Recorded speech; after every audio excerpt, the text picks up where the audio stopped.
particular de las perspectivas y retos del procedimiento especial sancionador y la libertad de expresión en materia política. Aprovecho la oportunidad para agradecer en forma personal e institucional al Instituto de Investigaciones Jurídicas de la Universidad Nacional Autónoma de México, la coorganización de este evento, sobre todo por abrir sus espacios y la hospitalidad con la que nos reciben. Su apoyo es fundamental para el desarrollo de los trabajos. Podemos decir en general que un observatorio electoral es el mecanismo para monitorear el cumplimiento de las condiciones que garanticen el correcto funcionamiento del sistema democrático. Aquí retomo las palabras que dirigió ayer nuestro presidente de la Suprema Corte de Justicia de la Nación, Luis María Aguilar Morales, en la ceremonia de inauguración, cuando precisó que el observatorio genera transparencia en el actuar de las autoridades, permite medir la democratización de una sociedad, así como el índice de credibilidad de los gobernados, porque se abre un espacio de reflexión para un análisis crítico y propositivo. En el caso de la mesa que hoy nos reúne, tratar de hacer un diagnóstico sobre la importancia de los medios de comunicación, la cobertura informativa y la equidad de la contienda en los procesos electorales. Temas que al planear y darle forma a este observatorio, presumimos levantarían interés, inquietudes, dudas, distintas posiciones, tal como lo comprobamos en la jornada de ayer y que estoy segura estarán presentes en los trabajos de hoy. Por estos motivos, me siento muy honrada de moderar esta mesa de análisis. Escucharemos las reflexiones de nuestros panelistas, quienes desde sus trincheras están comprometidos con el fortalecimiento de una cultura democrática y de una sociedad bien informada. El expertise y experiencia que cada quien tiene, conjugados con su mirada realista, observadora, analítica, crítica y propositiva, permitirá tener mayores elementos para hacer un balance sobre el actual diseño del modelo de comunicación política. Creo que estamos de acuerdo que la actividad y participación de los medios de comunicación social juegan un papel preponderante en la vida y ejercicio democrático. Por ello, foros de análisis y discusión como este observatorio se tornan en espacios propicios para evaluar la efectividad del modelo de comunicación política, identificar los aspectos positivos y virtudes a fin de fortalecerlos, así como las áreas de oportunidad susceptibles de ser replanteadas. Por ello, sin más preámbulo, cedo la palabra a nuestros expertas y expertos, quienes por espacio de 15 minutos cada quien nos compartirán sus puntos de vista en relación con los temas que nos convocan esta mañana. Al finalizar la exposición de nuestros panelistas, se abrirá una ronda de preguntas y respuestas, las cuales podrán ser formuladas en las papeletas que oportunamente les serán repartidas. Escucharemos en primer término a la licenciada Clara Hussitman Rapoport. Es presidenta fundadora de Iniciativa Ciudadana y Desarrollo Social Incide Social AC y miembro del Consejo Consultivo del CONAPRED. Se ha desempeñado como investigadora del Banco de México, del Colegio de México y de la Dirección General de Estadística. Cuenta con una amplia trayectoria en diversas organizaciones de la sociedad civil. Fue presidenta de ACUDE, Acuerdo Nacional para la Democracia, y de Causa Ciudadana. Es miembro titular del Seminario de Cultura Mexicana y de la Asamblea Consultiva del Consejo Nacional para Prevenir la Discriminación. Estudió en Economía en la Universidad Nacional Autónoma de México. Licenciada, por favor, le cedo el micrófono. Aquí, creo que aquí tengo este. Gracias. Bueno, pues, buenos días a todos y todas. Yo le agradezco al magistrado Cuello Garcés la invitación para participar en esta mesa. Y entiendo que el propósito de la misma era pues tratar de analizar algunas de las sentencias o resoluciones que ha tenido la sala especializada en materia de la aplicación del procedimiento especial sancionador y poder hacer algunas sugerencias para mejorar este proceso. Pero visto este objetivo de la mesa, consideré que lo más pertinente era decirles que, bueno, yo no soy profesional del derecho, no soy experta en cuestiones electorales, ni tampoco en medios de comunicación, y menos en comunicación política, así es que realmente no sé por qué estoy en esta mesa, simplemente por cortesía y por la forma tan amable que me invitó el magistrado. Y posiblemente lo que sí ha sido mi intervención en el campo electoral es una insistente y sostenida, aunque cada vez más fatigada y desilusionada, defensora de los derechos políticos de los ciudadanos y ciudadanas, de la democracia y del diálogo. En esa calidad he pugnado porque todas y todas podamos ejercer nuestro derecho a elegir a quienes les vamos a dar el mandato de operar los poderes ejecutivos y legislativos y tratar de que nuestro voto sea ejercido libremente, sin presiones ni amenazas y teniendo suficiente información para realizar un voto racionado y fundado. Y eso es lo que creo que no tenemos. No tenemos realmente información, el modelo de comunicación política no le da información a los ciudadanos sobre a quiénes van a elegir, de dónde vienen, por qué los seleccionaron los partidos, y ese es el tema que a mí más me ha preocupado en esta cuestión de la comunicación política. Bueno, siempre he sostenido que para poder lograr proteger los derechos económicos, políticos y particularmente los políticos de los ciudadanos, necesitamos tener instituciones electorales autónomas, confiables, profesionales, transparentes, que deben tener como su objetivo fundamental el proteger, respetar, promover y garantizar los derechos políticos de la población. Sin embargo, en mi calidad de observadora de los procesos electorales y los cambios legislativos que se han venido dando desde hace 25 años, soy testigo de los avances logrados en la década de los años 90 del siglo pasado para alcanzar al menos una democracia electoral, pero también he observado los retrocesos experimentados desde el año 2003. Muestra de ello es la profunda caída que ha tenido el Instituto Nacional Electoral en la confianza de los ciudadanos, que pasó de 2/3 partes a principios del siglo a que ahora solamente 40%, y hay cifras que señalan que solo el 27% de los ciudadanos confían en esta autoridad que es la más visible para la población en materia electoral. La ausencia de una reforma del Estado después del cambio del partido en el poder en el 2000 impidió mantener y profundizar la autonomía de la autoridad electoral y la presencia en su conformación de ciudadanos y ciudadanas independientes de los partidos políticos.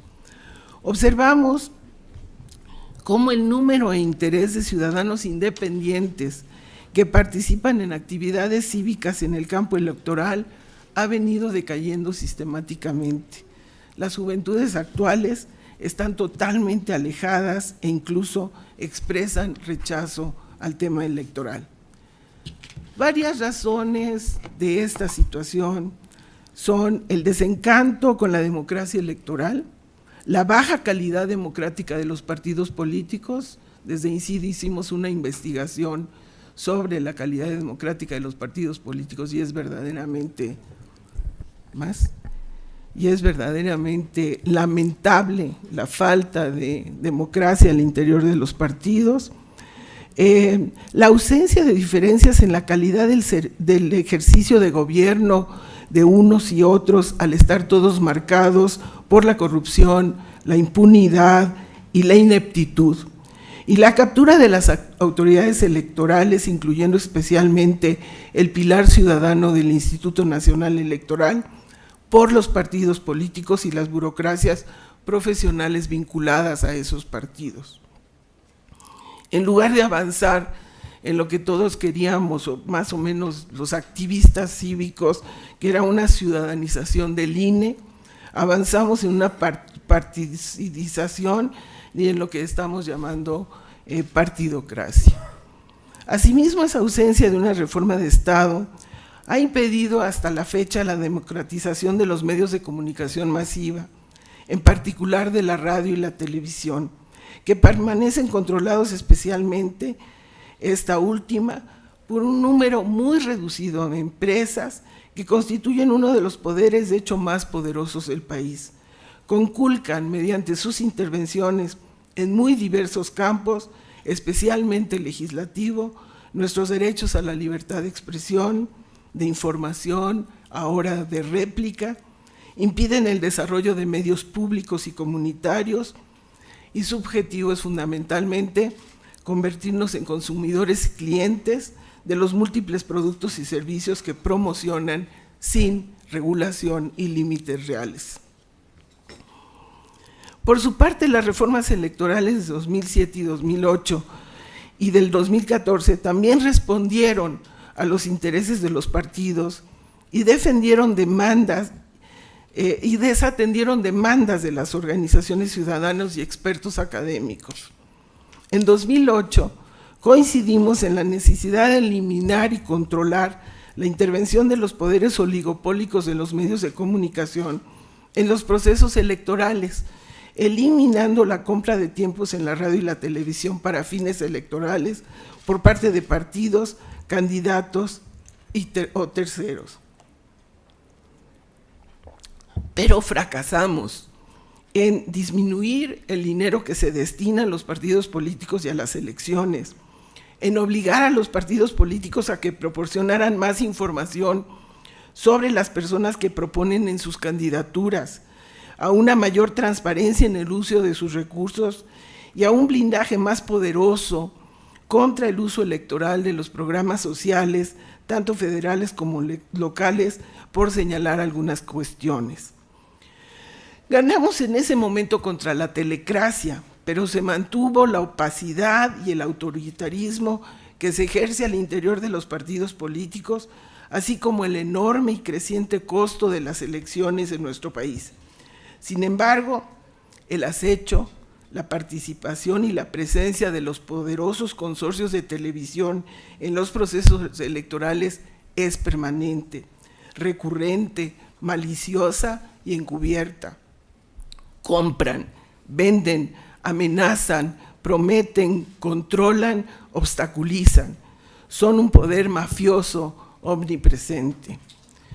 En este contexto, los procedimientos especiales sancionadores son una figura diseñada esencialmente para dirimir conflictos entre los partidos políticos por el uso de propaganda electoral en la radio y en la televisión, principalmente dentro y fuera de los tiempos de precampañas y campañas.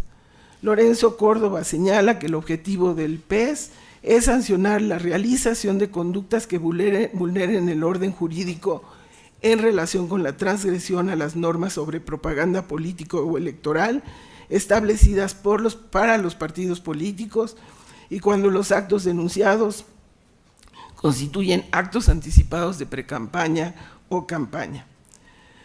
De alguna forma se puede afirmar que el PES resuelve sobre derechos que pueden quedar enfrentados. Por un lado, la libertad de expresión y el derecho a la información de las audiencias, y por el otro, el apego a los principios de equidad y proporcionalidad en la cobertura a todos los partidos políticos y candidatos. En el proceso electoral de 2009, el IFE resolvió 1,026 PES y en 2012 atendió 1,371. En esos dos procesos, las resoluciones del PES adoptadas por el IFE podían ser objeto de revisión por el tribunal y no fueron las pocas las ocasiones en que los criterios adoptados por las dos autoridades diferían. Para todos era evidente el nivel de tensión entre las dos autoridades y esto generó momentos muy difíciles en un proceso electoral que estaba en curso. Las organizaciones ciudadanas en varias ocasiones le solicitamos a las autoridades electorales que se pusieran de acuerdo con criterios básicos compartidos, con el propósito de evitar que el tribunal reconsiderara constantemente las resoluciones del IFE. Fue muy complicado, o sea, era constante que le devolvían al IFE y el IFE se enojaba. Era una situación de una tensión, y entiendo que aún con el cambio del procedimiento sigue habiendo esta tensión.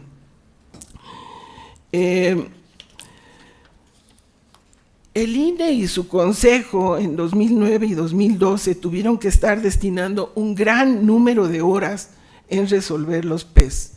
Afortunadamente, después de que les asignan en la reforma electoral del 2014 74 funciones adicionales al INE, entonces ya les quitan la tramitación, o más bien la resolución de los PES, aunque siguen ellos haciendo la investigación.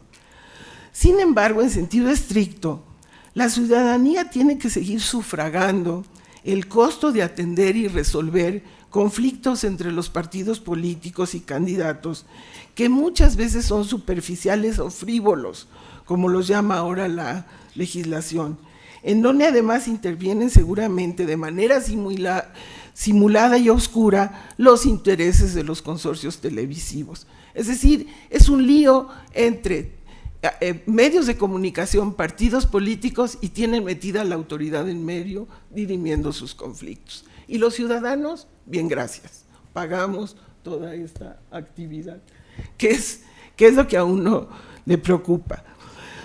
Ahora, si uno se pone a leer acuciosamente algunas de las sentencias que nos hicieron favor de darnos,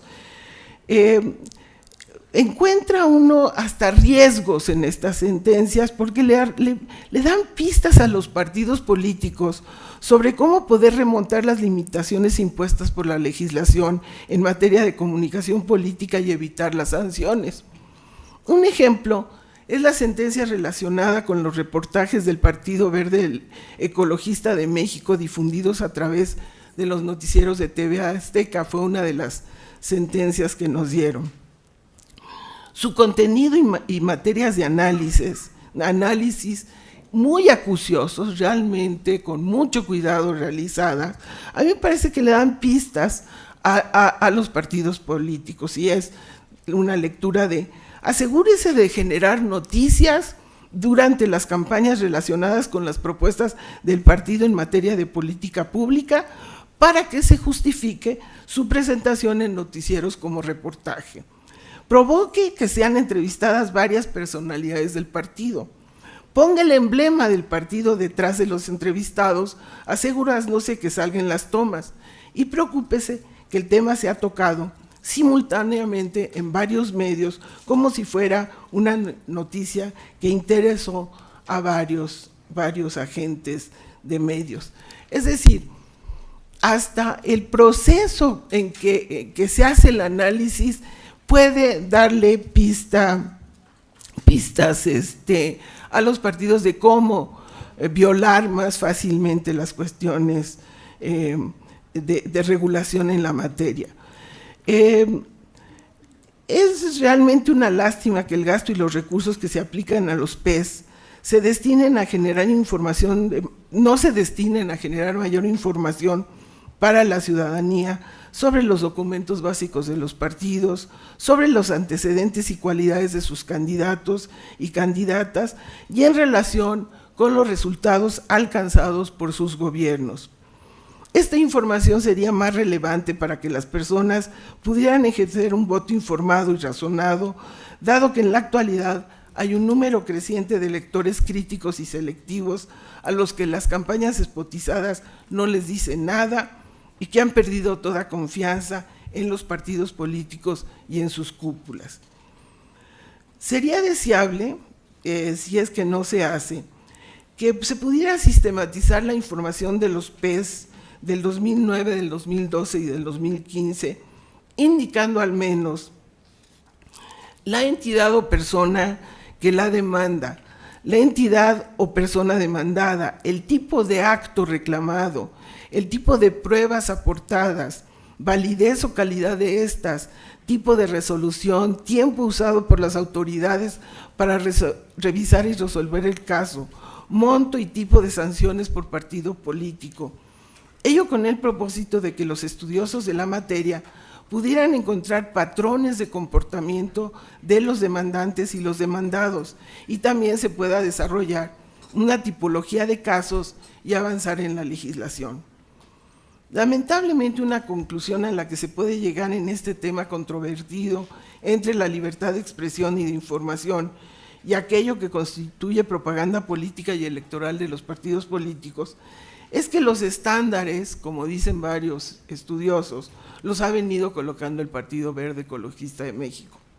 Seguramente con asesoría de sus asociados y promotores históricos, los consorcios televisivos, quienes a través de ese partido han logrado colocar como legisladores a representantes de sus intereses particulares, lo que hemos dado por llamar telebancadas. La conclusión de muchos ciudadanos a partir de las conductas del Partido Verde Ecologista de México y la actuación de las autoridades electorales es que no existe un límite a las violaciones a la legislación electoral que define el momento en que un partido es merecedor de perder su registro, a pesar de que sean violaciones sistemáticas, reiteradas y graves. Esta situación ha mermado la confianza de muchas personas hacia dichas autoridades electorales y abona en la profunda desconfianza hacia los partidos políticos. Si tuviéramos un Estado de Derecho efectivo, este tipo de recursos y de herramientas jurídicas no habrían tenido que desarrollarse. Son el resultado de un juego entre partidos, medios de comunicación y autoridades electorales que tienen que intervenir, donde el acceso al poder y la preservación de los privilegios están en el fondo y son el objetivo fundamental. Muchas gracias.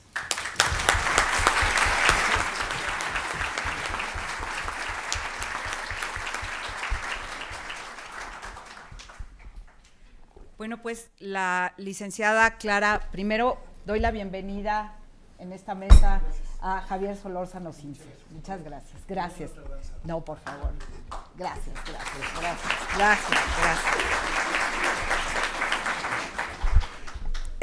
La licenciada Clara Hussitman nos pone en la mesa la visión ciudadana de frente a toda esta materia electoral y todo lo que ello implica, el hartazgo, si pudiéramos sintetizar de alguna manera la visión ciudadana de los altos costos de las campañas, en general el descontento con el trabajo de los partidos políticos, pero desde ahora sí que desde nuestra trinchera acuso recibo y tomamos nota porque aquí están mis compañeros e integrantes de la sala, sobre todo porque el juez se debe someter a un escrutinio y de eso se trata este observatorio, de que nosotros como jueces nos observen y nos generen las opiniones desde las distintas áreas. Así es que estos ejemplos que nos da sobre cómo se ve una sentencia que a lo mejor está analizada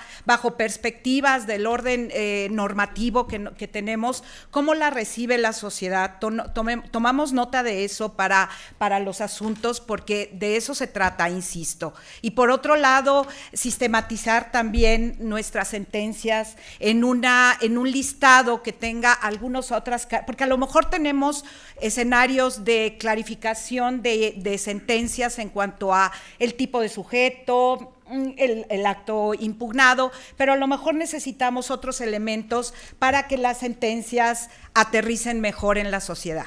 Entonces, le agradezco, licenciada, y tomamos nota inmediata. Acusamos recibo.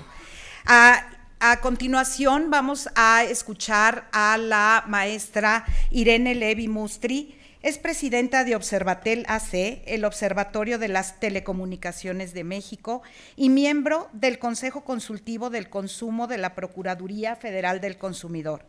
De 2011 a 2013, fue miembro del Consejo Consultivo de la Comisión Federal de Telecomunicaciones, participa como columnista en el periódico El Universal y es investigadora honoraria de la Escuela Libre de Derecho.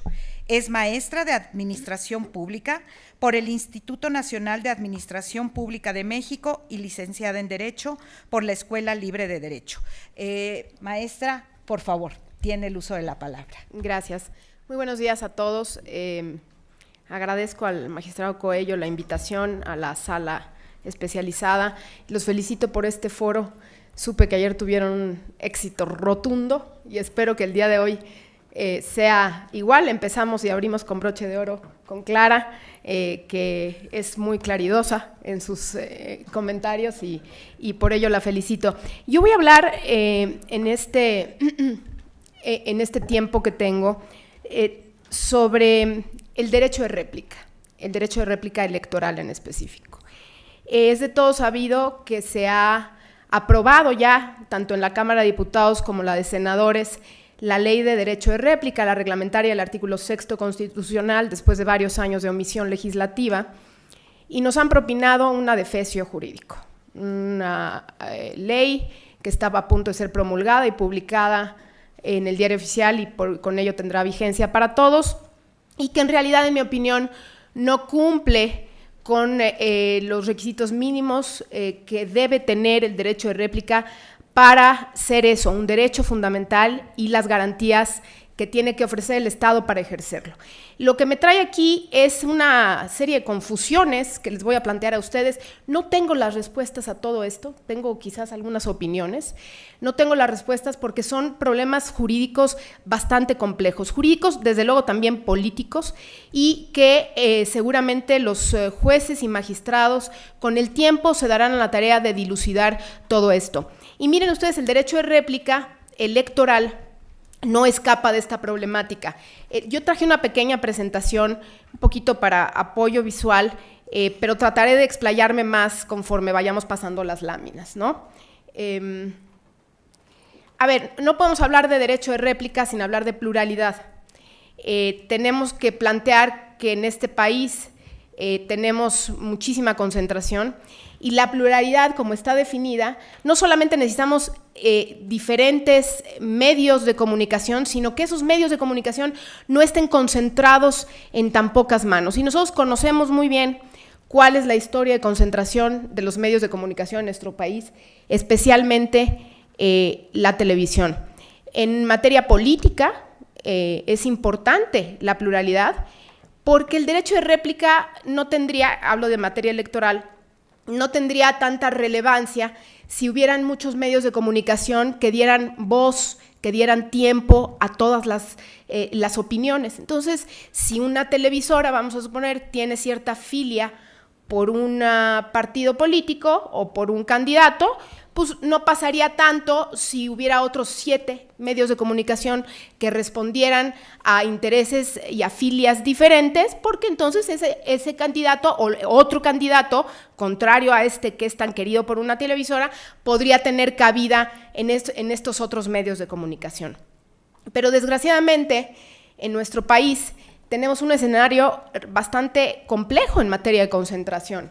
Desde luego que la televisión no es el único medio de comunicación. En radio tenemos un poco más de pluralidad, en medios impresos también, pero la televisión sigue siendo el medio informativo más importante en nuestro país.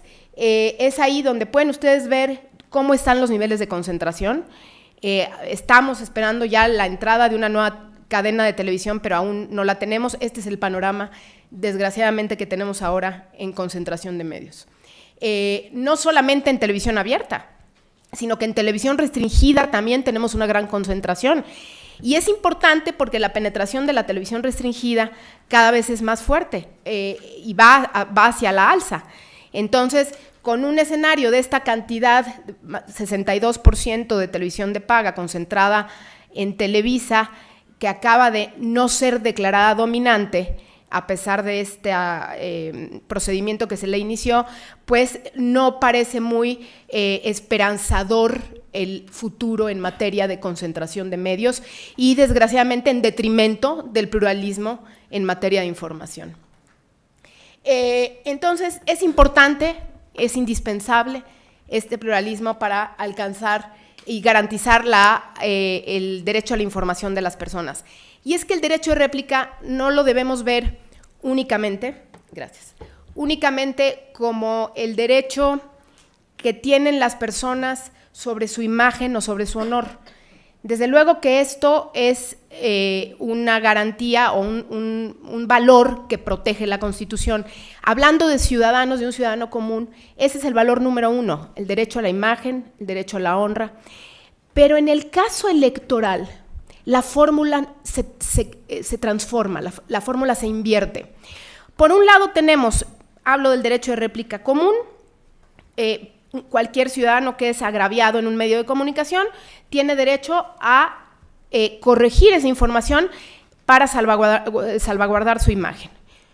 Y además, el colectivo, la gente, tiene derecho a la información veraz y por lo tanto tiene esta prerrogativa de escuchar las dos versiones. Pero en este caso, el valor número 1 es el derecho a la propia imagen y a la honra. En el caso electoral, la fórmula se invierte.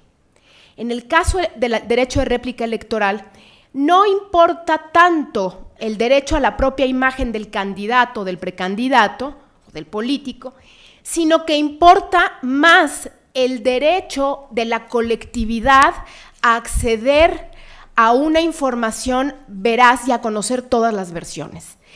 Esto tiene que ver con, 1, la democratización de los procesos y la equidad de la contienda. Entonces, es muy importante entender que no es igual el derecho de réplica común de cualquier ciudadano que el derecho de réplica en materia electoral.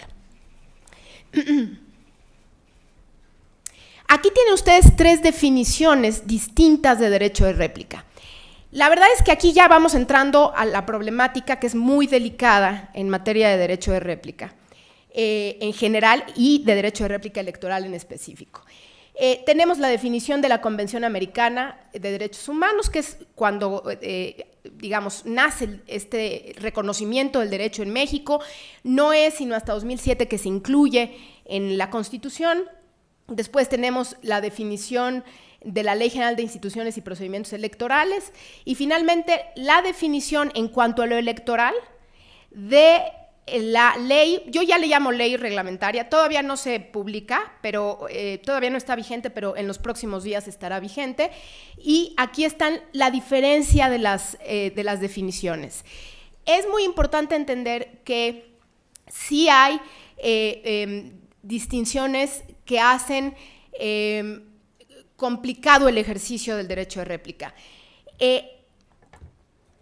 El derecho de réplica en muchos países, España por ejemplo, se otorga a la persona cuando la persona considera que la información que se ha dado de ella es errónea o le puede causar algún agravio, cuando él lo considera.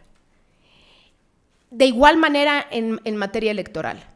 ¿Qué pasa cuando la definición del derecho de réplica, lo que nos está pasando, incluye que se da el derecho de réplica cuando la información es inexacta? No cuando la persona considera que es inexacta, sino cuando es inexacta.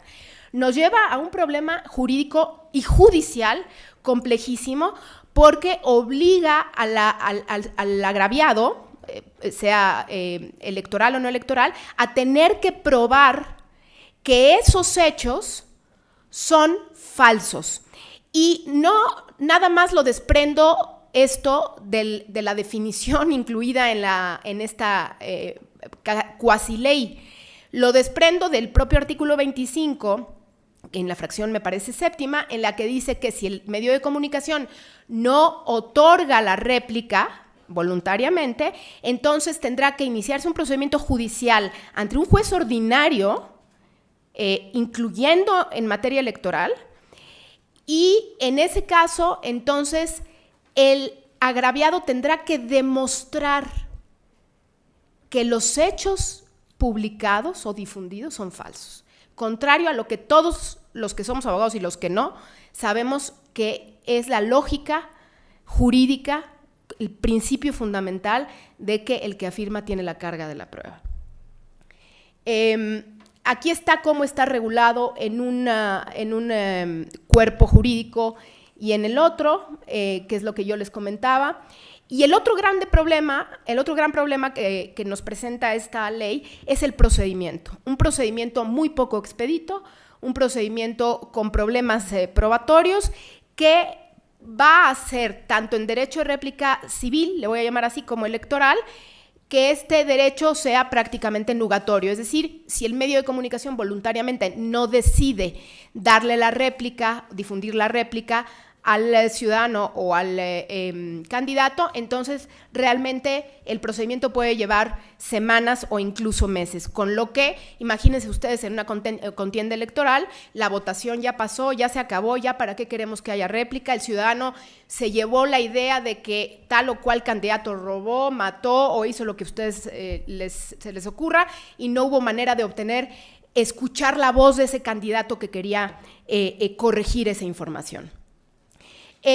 Pero ahí voy al punto jurídico y judicial que más me interesa tratar el día de hoy. Para mí hay varios temas en este asunto del derecho de réplica en cuanto a la competencia. Primeramente, a mí no me queda tan claro que se trate de un derecho cuya competencia sea federal. Es decir, existen diferentes medios de comunicación. Están los electrónicos, están los impresos, están las vallas, que son los que están regulados en el derecho electoral, los espectaculares y demás. Y la ley actual, la que está a punto de ser publicada, habla en general de medios de comunicación. Pareciera que en ellos están incluidos los electrónicos y los impresos. En este sentido, en mi opinión, hay una violación del 124 constitucional porque hay una invasión de facultades, porque no hay una distribución expresa en materia federal. El 124 dice claramente que todo aquello que no esté otorgado expresamente a la federación se entiende que es de los estados.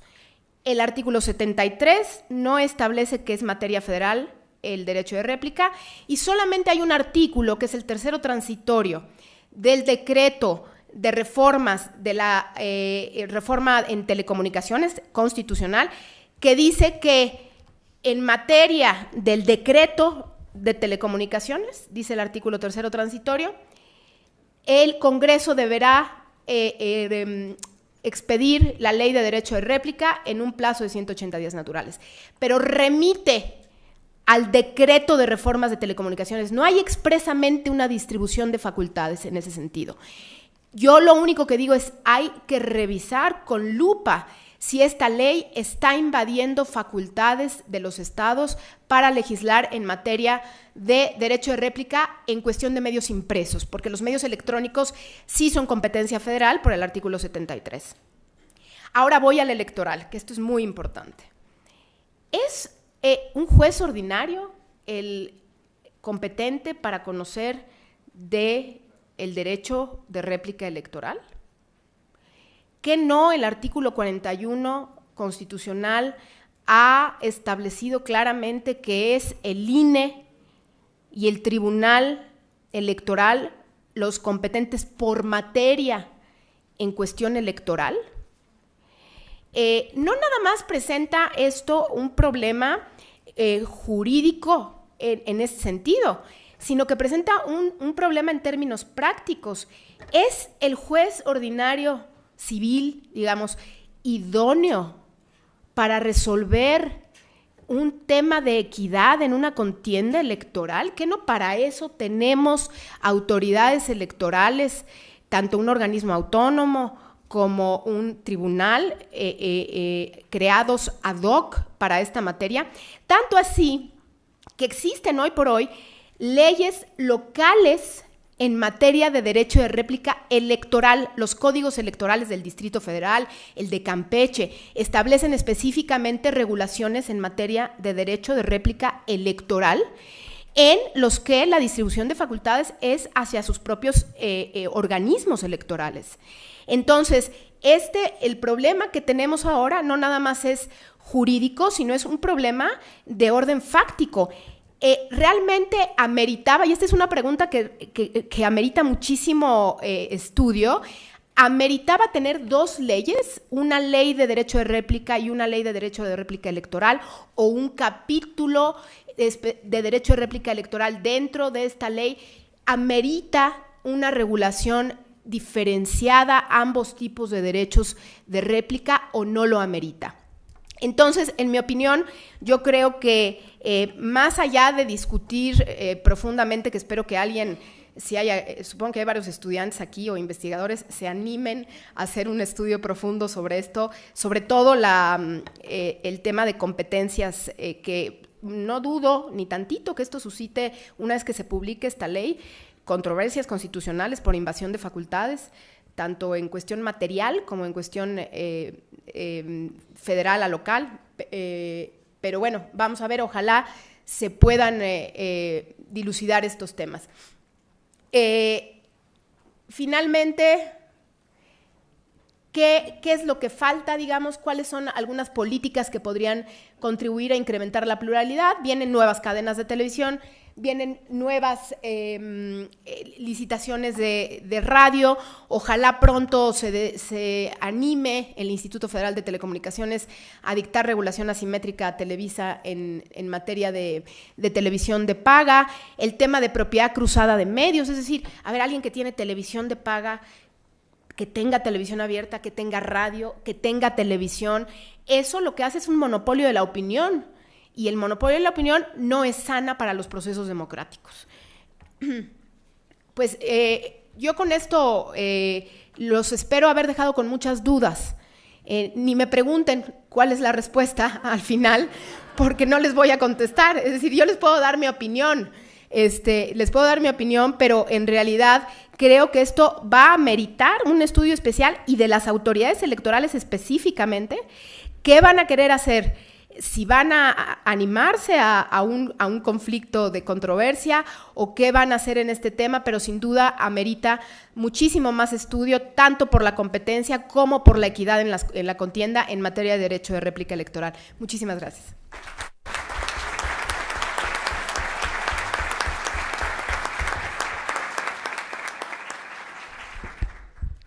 Irene, muchísimas gracias. Por supuesto que sí.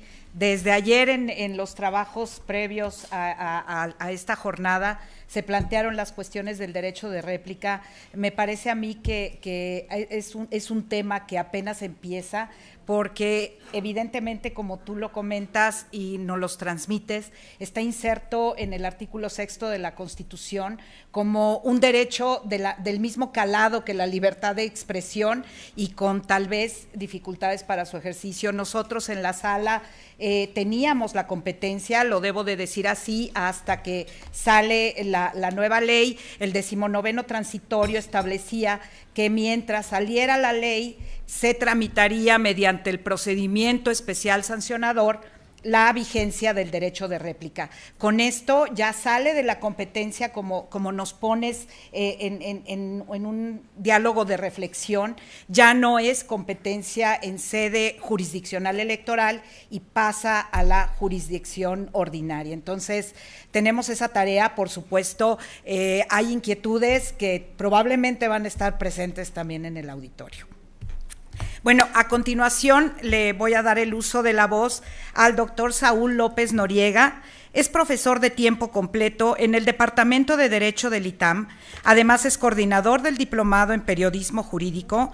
De igual forma, es editor online del blog El Juego de la Suprema Corte de la revista Nexos sobre temas judiciales. Es coordinador del proyecto Monitor Judicial y miembro del Observatorio para los Procesos de Comunicación Pública de la Violencia, así como colaborador regular con temas jurídicos y políticos en barras de opinión de diversos medios de comunicación. Es doctor en Filosofía Política y Derecho Constitucional por la Universidad Autónoma de Madrid. Por favor, doctor. Muchísimas gracias, magistrada. Buenos días a todos. Bueno, antes que nada, agradecerle al magistrado Cuello Garcés su invitación a la sala técnica especializada, y al doctor Pedro Salazar, por parte de Jurídicas de la UNAM, haberme invitado acá. Nada más una pequeñísima aclaración: ya no estoy en el ITAM, ahora estoy en el CIDE, pero muchísimas gracias por la presentación. Bueno, yo lo que quisiera hacer es un poco, creo que es muy oportuno después del proceso electoral de 2015, hacer una reflexión sobre el modelo de comunicación político-electoral. Prácticamente está cumpliendo 8 años de vigencia y creo que ha cambiado varios aspectos del escenario electoral y mediático de 2007-2008 cuando se creó este modelo, y que amerita justamente reflexionar y tal vez proponer o impulsar algunos ajustes al mismo. Creo que en ese sentido vale la pena recordar que este modelo surge a grandes rasgos a partir de dos o con dos grandes objetivos, nace con dos grandes objetivos. Por un lado, tratar de cancelar la vía institucional que permitió o permitía una creciente práctica en la dinámica electoral, que consistía en hacerle el negocio a los medios de comunicación con dinero público. Como todos sabemos, en ese momento previo a la reforma del 2007, los partidos políticos tenían una práctica creciente de destinar sus recursos públicos a la compra de spots en radio y televisión. Y el otro gran objetivo, sobre todo en un contexto que no se ha diluido del todo, como lo señaló Irene, es que en un escenario mediático altísimamente concentrado, de un duopolio mediático, el objetivo al establecer este modelo de comunicación político-electoral era evitar la indebida intromisión de los medios en la dinámica electoral. Tratar de que esa intromisión fuese equitativa y que fuese a partir de ciertas reglas mínimas. Entonces, en ese momento, cuando se encuentra ese escenario mediático tan concentrado, había dos grandes opciones. Una era pluralizar a los medios de comunicación. A mi juicio, y ahorita les comentaré por qué, creo que esa era la correcta. Y la otra opción era impulsar este modelo de comunicación político-electoral, el cual no me parece desde el inicio, y menos ahora, que haya sido una buena solución. ¿Por qué? Porque el modelo de comunicación político-electoral me parece que nace estructuralmente con dos defectos. En primer lugar, parte de que los medios es posible y deben ser neutrales, ignorando con esto prácticamente toda la concepción que existe de los medios en las democracias contemporáneas. Hoy en día, en ninguna democracia contemporánea se considera que los medios sea posible que sean neutrales y mucho menos que sean deseables. Y hablo en términos de neutralidad política. Si uno voltea a ver a democracias mucho más consolidadas, todos los medios de comunicación tienen un guiño ideológico hacia uno u otro partido político. Y además, esta concepción de neutralidad, justamente por esa razón, ignora que los medios de comunicación, además de ser un escaparate clave para la libertad de expresión y el derecho a la información de nuestras sociedades, también son un centro de poder y, mucho más importante, son un punto de cruce de muchísimas relaciones de poder de las sociedades democráticas y contemporáneas.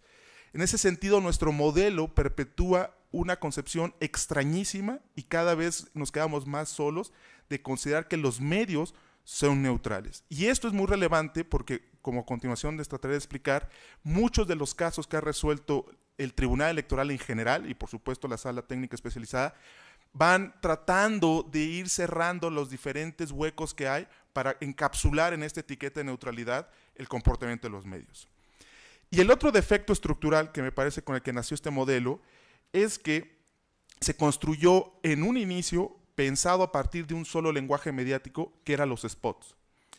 Y en cuanto se empezó a echar a andar este modelo de comunicación, es decir, en la elección de 2009, las autoridades, la academia, los actores políticos y demás se dieron cuenta de lo obvio, de que los medios de comunicación saben hablar de muchísimas maneras.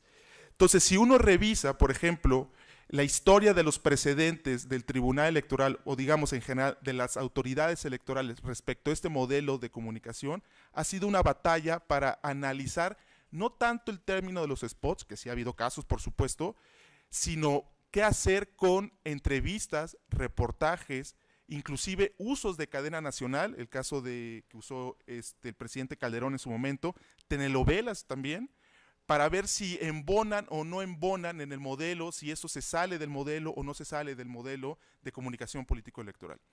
Son casos, por supuesto, en muchos de ellos que creo que estuvieron bien resueltos, que más o menos se comprobó que había, si no una compraventa, sí un acuerdo de voluntades para que en una telenovela se impulsase a un partido político, el Verde Ecologista, para ver si una entrevista de Metro Sodi en el partido Pumas era espontánea o no espontánea, si el reportaje a Ana Guevara justamente implicaba una emulación a su papel como deportista o como candidata en su momento. Muchísimos de los casos, y si uno se mete, echa un clavado a los casos, es justamente esto, tratar de ir cerrando los diferentes orificios que existen en el modelo de comunicación político-electoral, porque está pensado en principio solo a partir de los spots de radio y televisión. Esto me parece que el tribunal, las autoridades electorales en su momento se enfrentaron ante una disyuntiva no menor. O yo interpreto el modelo de comunicación político-electoral de manera minimalista y entonces yo solo verifico lo que tiene que ver con spots y el resto no pertenece a este modelo, o para efectos de hacerlo viable y operable el modelo, expando y hago una interpretación maximalista de este modelo y entonces empiezo a cubrir a partir de la lógica de este modelo no solo spots, sino también entrevistas, reportajes y muchísimas otras pues estrategias que hemos visto, que hemos presenciado entre medios de comunicación y partidos políticos. Como sabemos, dentro de esta disyuntiva lo que hicieron nuestras autoridades electorales fue inclinarse por la segunda opción. Y en principio eso nos puede parecer plausible porque ha hecho operable el sistema y ha evitado muchísimas intromisiones indebidas en la dinámica electoral.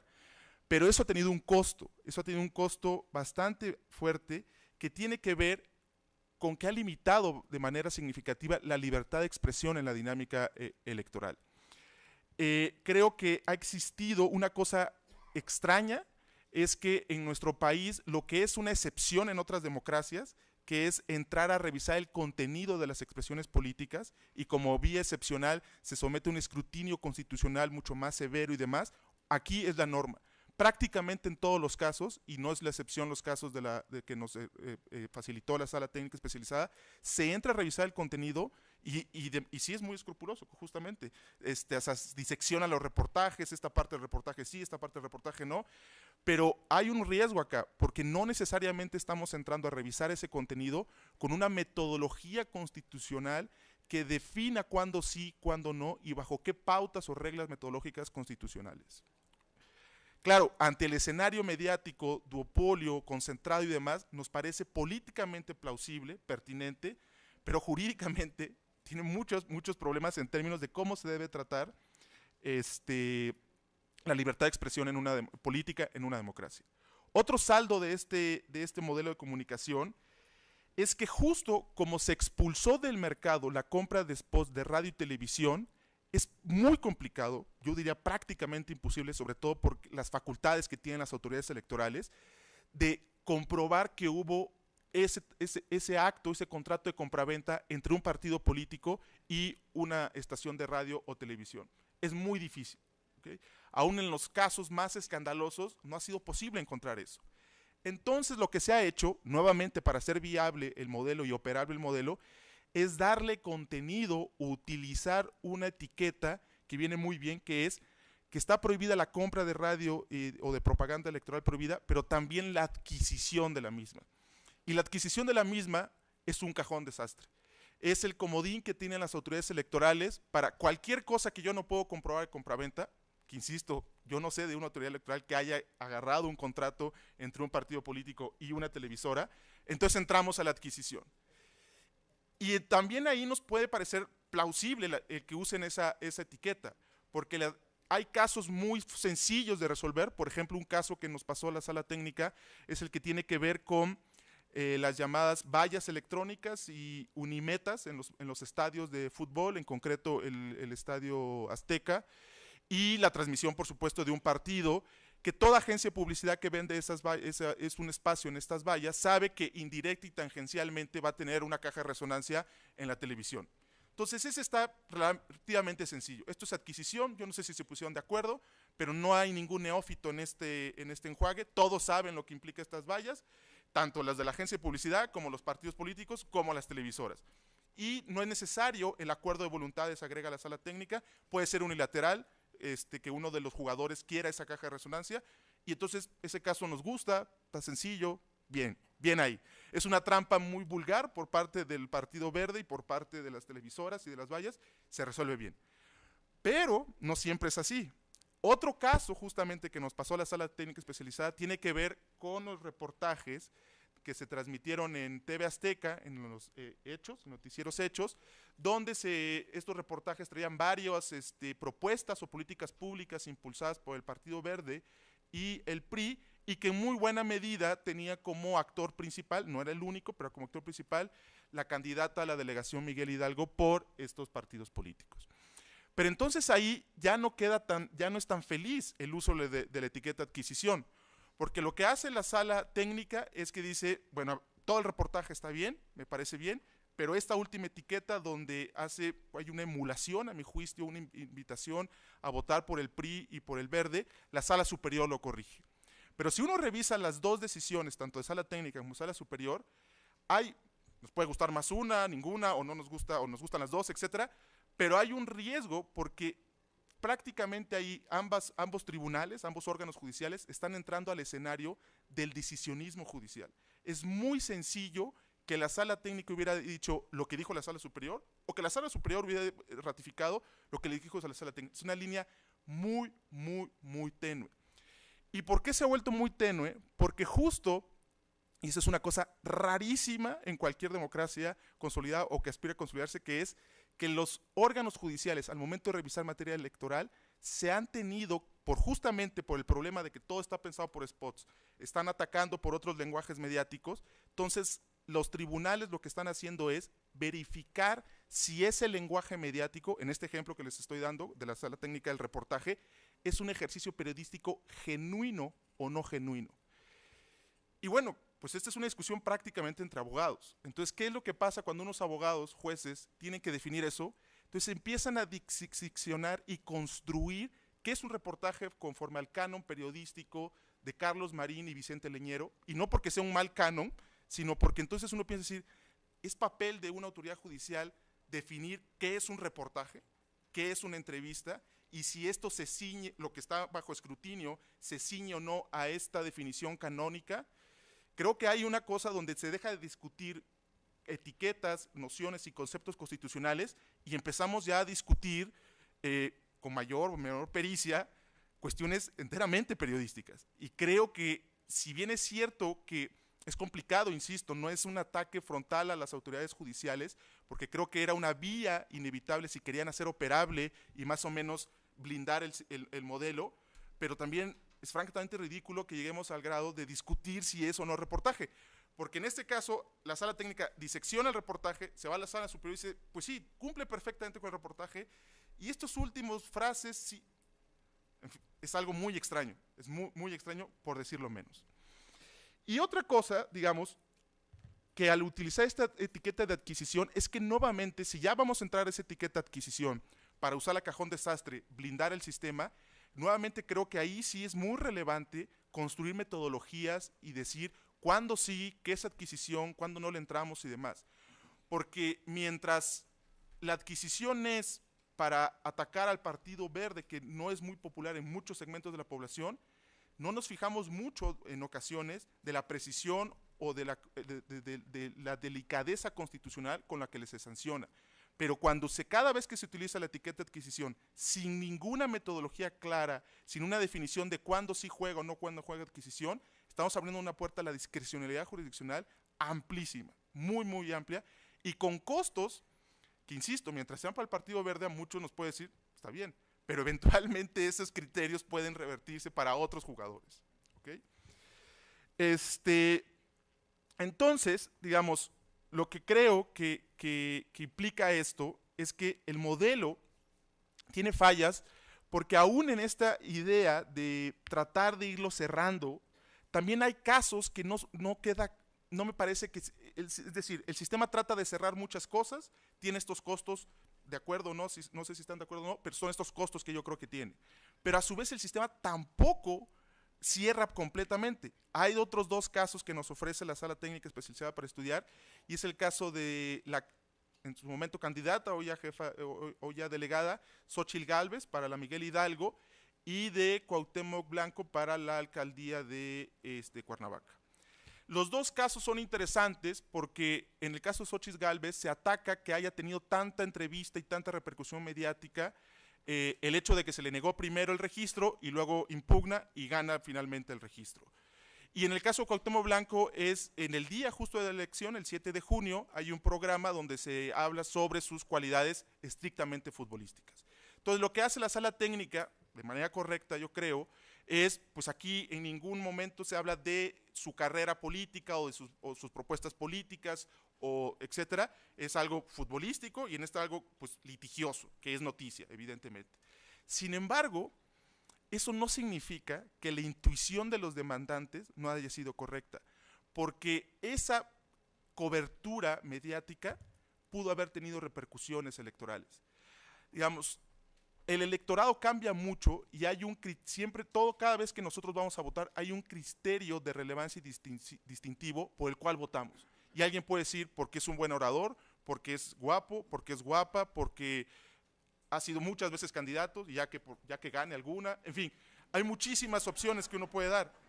Pero el hecho de mostrar a un precandidato como alguien litigioso que supera barreras, que supera límites institucionales y demás, y alguien que se le subraya sus cualidades deportivas, alguien puede decir, eso no es relevante en términos electorales, tal vez para uno no, pero el electorado es muy complejo y cambia el electorado conforme espacio y tiempo su criterio de relevancia. Entonces, esa presumible equidad que supuestamente está blindada, tampoco está en el fondo blindada. Qué bueno también, digamos, no digo que la Sala Superior debió haber sancionado estos casos. Lo único que quiero subrayar es que es tramposo este modelo. Te promete una equidad, hay una enorme discrecionalidad al tratar de cerrar esa equidad, pero a su vez justamente hay ciertos márgenes ¿cómo es que se llama? De donde puede entrar la inequidad. Entonces, por último, para cerrar, creo que es relevante justamente repensar el modelo de comunicación político-electoral. Yo señalo algunos de los que creo que son los defectos, pero es algo muy complejo, digamos, tiene muchísimas aristas de cuál estudiarse, pero hay algo muy relevante. El escenario mediático del 2007 ha cambiado drásticamente al 2015, si bien es cierto que no sabemos qué va a pasar de ese caldo que es la reforma Telecom y que mencionaba Irene ya algunos puntos. Lo cierto es que por primera vez ya dimos el tránsito de la tecnología analógica a digital, está cambiando mucho el mercado de televisión abierta, televisión de paga. En principio ya hay 2 nuevos jugadores que pronto se materializarán en términos de cadenas de televisión. Y por otro lado, creo que también es estar conscientes del saldo final del modelo de comunicación político-electoral. Ni hemos reducido el poder de nuestros ogros mediáticos, ni hemos reducido el costo de las campañas políticas y tampoco en realidad hemos cerrado realmente el grifo del dinero en el mercado negro de compra de espacios en la televisión y en la radio. Creo que esos 2 elementos hacen que inevitablemente tenemos que repensar un modelo que abre mucha discrecionalidad y no necesariamente resuelve o alcanza los objetivos por los cuales se creó y se planteó. Muchas gracias.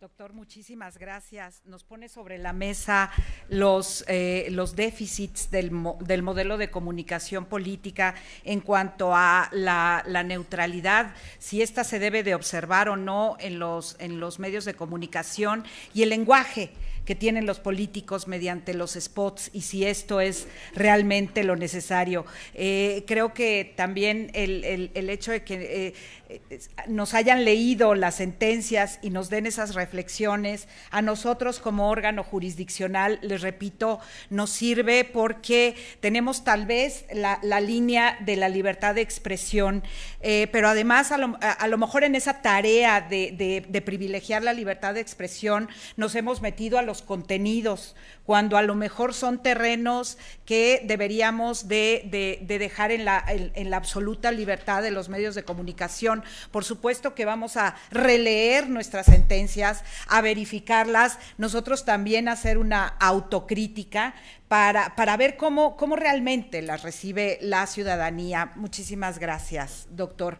Bueno, pues ahora le voy a dar el uso de la voz al conocidísimo Javier Solórzano Sincer. Yo creo que todos lo conocen, pero bueno, me voy a permitir, Javier, leer unas líneas sobre tu ficha bibliográfica. Es presentador de la barra de noticias matutina de 11 Noticias TV y en Ultra Noticias con Javier Solórzano de la cadena Ultra.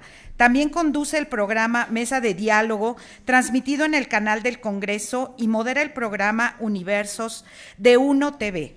Es colaborador de la columna Vitral en el periódico El Universal y en Convicciones del periódico Récord. En 2001 obtuvo el Premio Nacional de Periodismo de México por Crónica Radiofónica, mientras que en 2004 lo obtuvo por Mesa de Análisis. Es egresado de la Facultad de Ciencias Políticas y Sociales de la Universidad Nacional Autónoma de México y tiene un posgrado en la Universidad Iberoamericana. Javier, por favor, tienes el uso de la palabra. Muchas gracias, muy buenos días. Primero, magistrado presidente, muchas gracias, Felipe, muchas gracias por la invitación, que esto, debo decirlo, que se cocinó en conversaciones entre nosotros cuatro hace algunos meses, y que me parece que han hecho un trabajo formidable. A ver, yo primero no me quiero quedar con las ganas.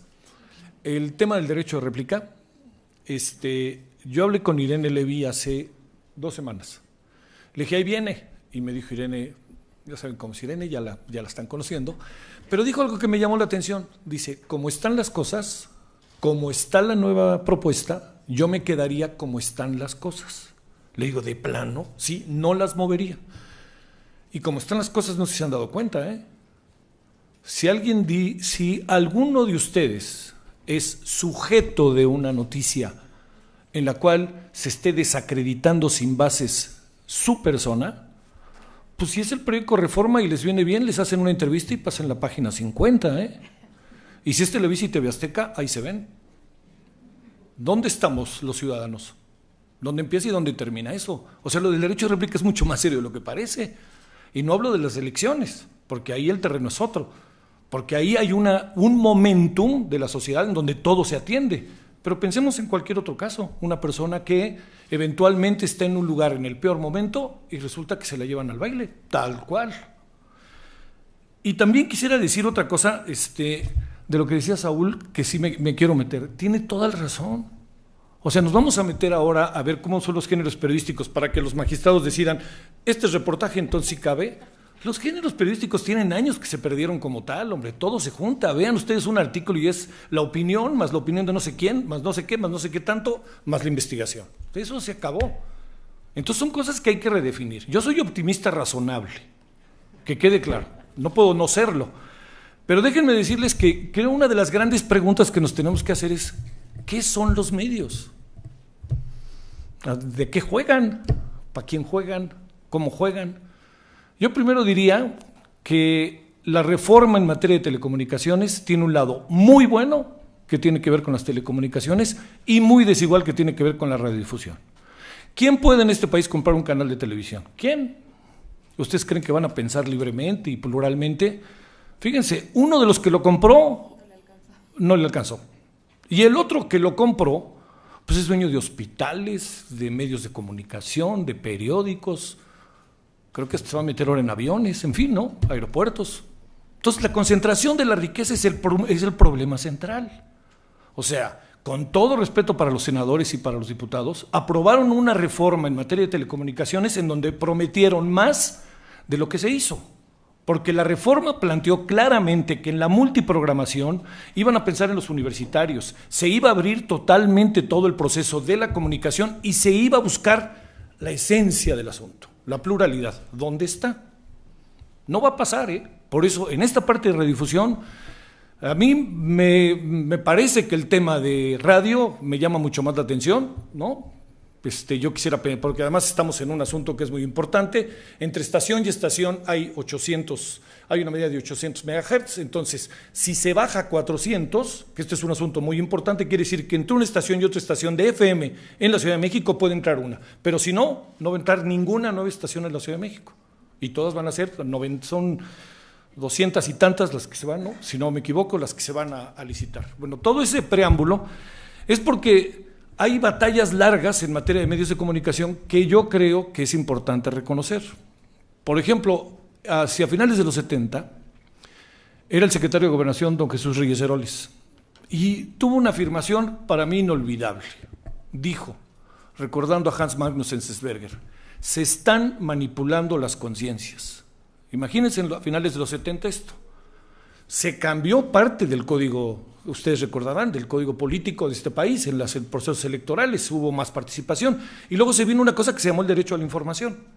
Y el derecho a la información, que era una vieja circunstancia, en el régimen de López Portillo, se hicieron 30 tomos excepcionales para reglamentar el derecho a la información, y al final apareció alguien que dijo una frase que no hay que olvidar: no se le encontró la cuadratura al círculo. Eso fue lo que dijo.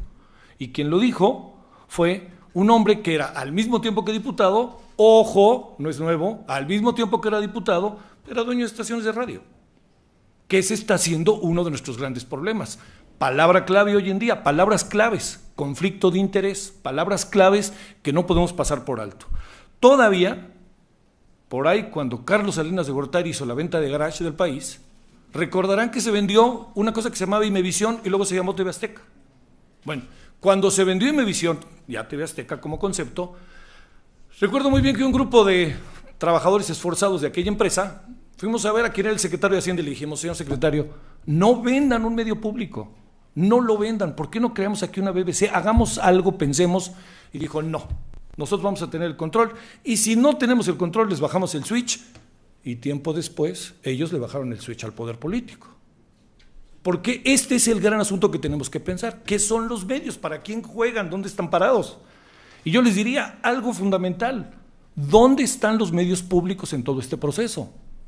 Barack Obama, cuando dio su anuncio del acuerdo con Irán, el 5+1 con Irán, lo hizo a través de PBS.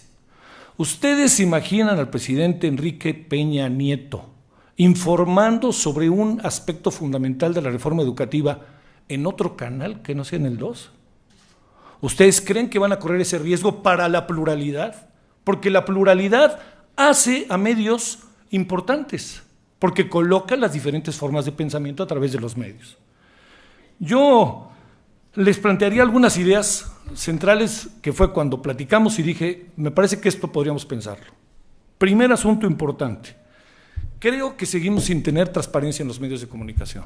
La seguimos teniendo porque está apareciendo hoy nuevas modalidades, que aquí se han dicho de manera, me parece, muy precisa. Una muy importante. Una muy importante es el hecho de que no sabemos cuándo es una nota informativa y cuándo es una nota propagandística. El señor que hoy gobierna el país así hizo su campaña durante 2 años en el Canal 2. No sabíamos, entraba el conductor y no sabíamos si era la extensión del noticiario o era una nota informativa. Por cierto, lo mismo está haciendo el actual gobernador del Estado de México. ¿Cómo miden los magistrados, los responsables, las autoridades, una circunstancia de esta manera? Cuando no tenemos una definición del proceso. ¿Por qué? Porque se establecen arreglos que tienen que ver con las relaciones políticas de los propietarios de los medios de comunicación y la propia política. Los partidos son los primeros que critican a los medios y son los primeros que se van a someter a los medios.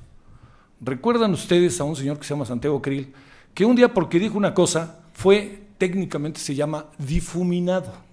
Trata de explicarlo.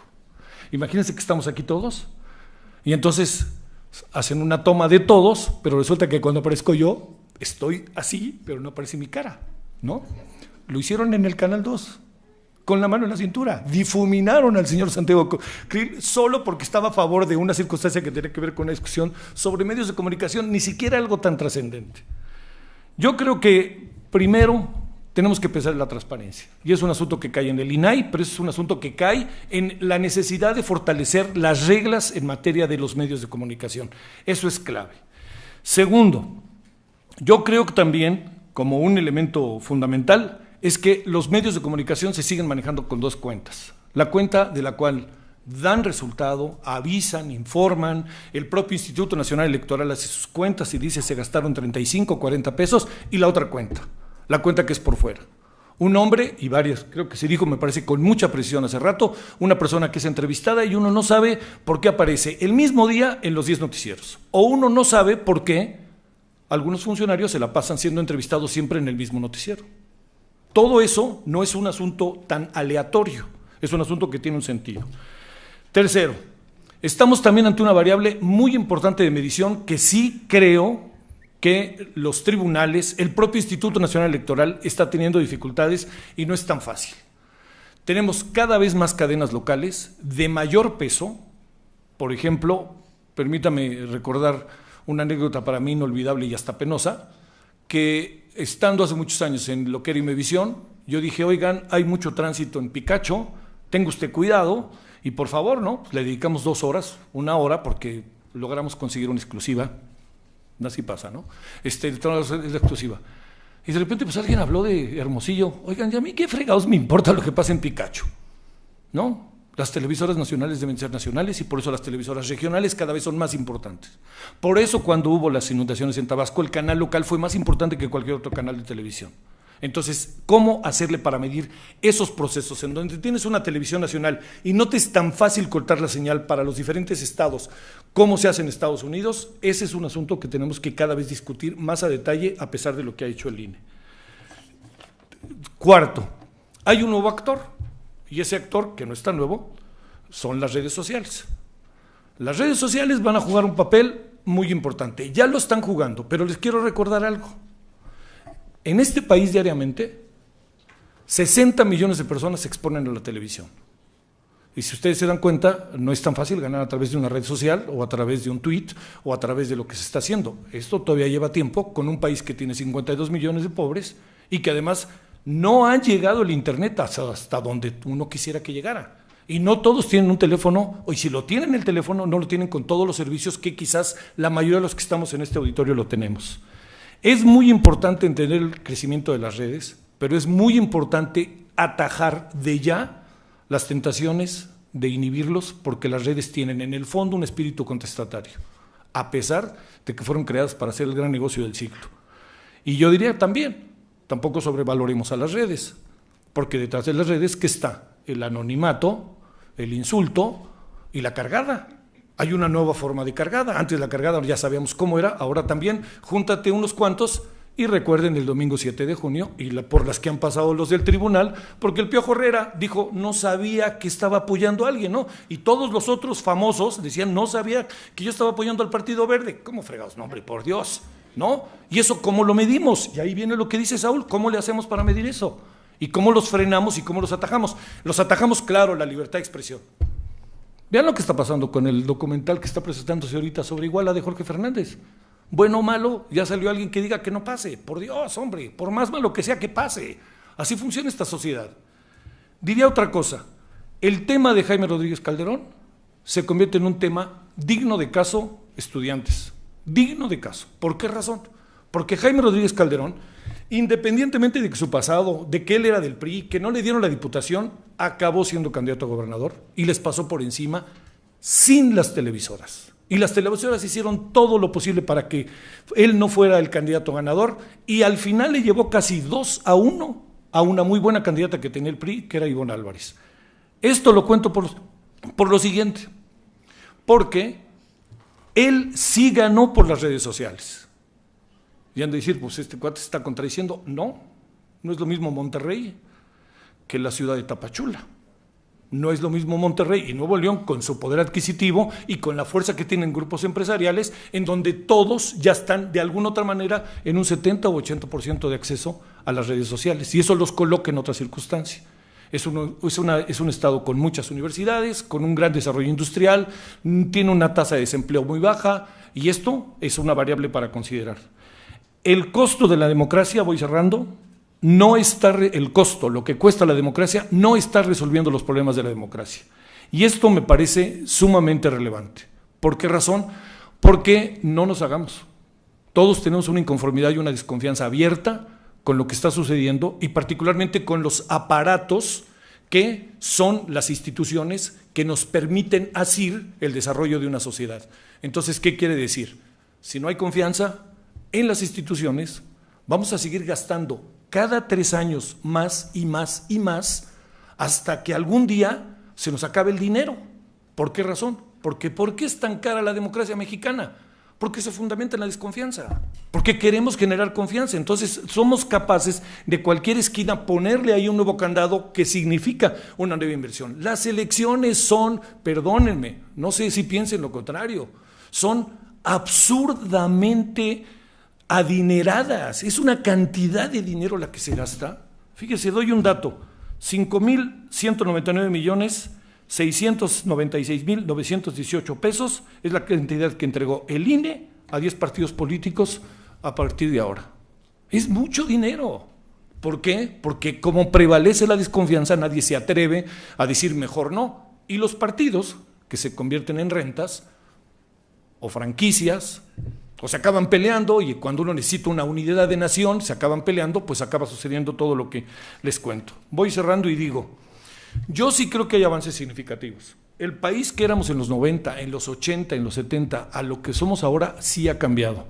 Somos una sociedad muchísimo más participativa.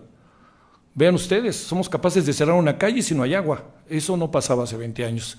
Sin embargo, no estamos sabiendo canalizar, dirigir el proceso de la sociedad a una construcción auténtica. Vamos a ser diferentes, vamos a seguir siendo todavía más diferentes. ¿Nos va a caer mal Peña Nieto y a otros les va a caer bien? Sí, así funciona ya la vida y así funciona la sociedad. Pero vernos en las diferencias debe ser factor de construcción y no de distancia. Y creo que ese está siendo uno de nuestros grandes problemas. Menciono asuntos finales. 1, la cultura de la legalidad se nos está yendo. Pareciera que es más importante pasar por encima de la ley que por atrás de la ley, y ahí es donde sufre mucho la autoridad. A mí me parece muy significativa la discusión que están teniendo el secretario de Educación Pública y el gobernador de Guerrero sobre si aplicar o no aplicar a los maestros que no fueron a clases una sanción o no aplicarla. Me parece que ese es un tema sumamente importante, porque en el fondo es una división de qué tenemos que hacer. Bueno, vamos a aguantarlos por última vez o no vamos a aguantarlos, es que no saben cuáles son las condiciones en las que están. Ese es un tema. Otro tema, me parece que no podemos pasar por alto el narcotráfico. Yo creo que esta es una variable para considerar y que cada vez le cuesta más trabajo a la autoridad, porque si no tenemos claridad del dinero, el dinero puede venir de cualquier lado. Y también creo que una de las cosas que tendremos todos que discutir, independientemente de lo que está pasando, es que si no tenemos la capacidad de hacer nuevos debates que tengan que ver con que la sociedad conozca a los participantes, ellas y ellos, en un proceso político, va a ser muy difícil que podamos conocerlos mejor en un momento concreto y definido. Dicho de otra manera, me tocó el pasado debate presidencial y les debo de decir que todavía a las 6 de la mañana se estaba discutiendo si se podía hacer una cosa u otra, y créanme que era insignificante. ¿Quiénes hacen los debates? No el INE, él los organiza, los hacen los partidos. Buena parte de lo que hoy estamos viviendo, si alguien cuestiona, es a los partidos políticos, pero yo sé que lo dudan. Les digo que soy optimista razonable. Gracias.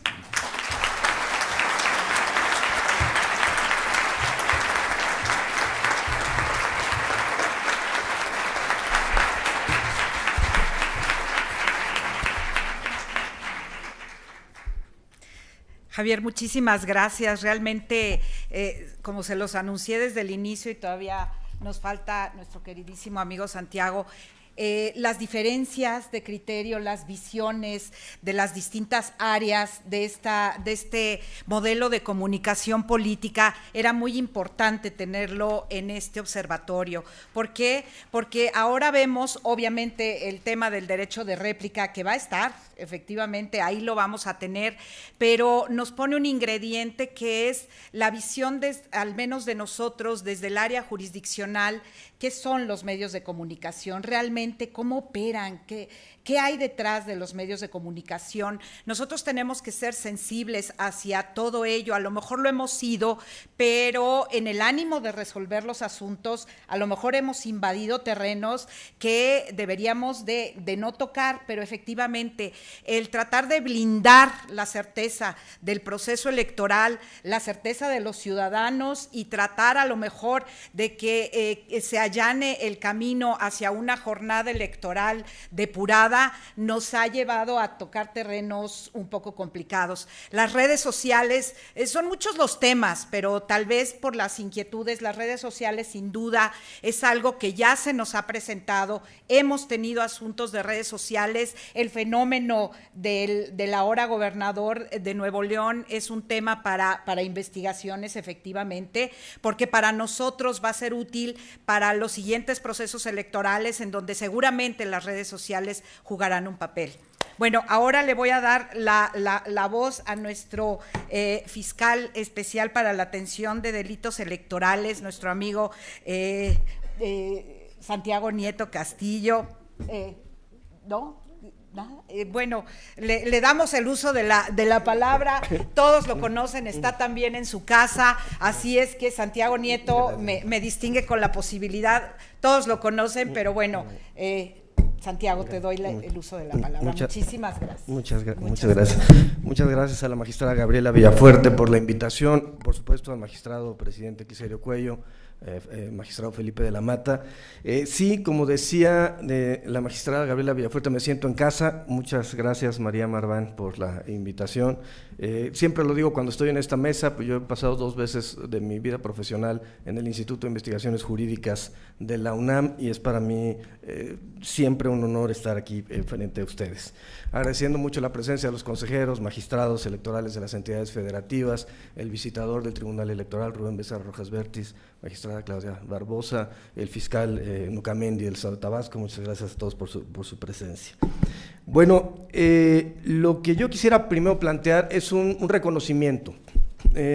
Me parece que cuando estamos en presencia de un proceso de crisis o de legitimidad, o de crisis de la legitimidad de las instituciones electorales, como se ha planteado en la mesa, es importante que tengamos este tipo de ejercicios en los cuales se pueda revisar la actuación de las autoridades para efecto de señalar los errores y señalar los aciertos que se hayan tenido con el paso del tiempo.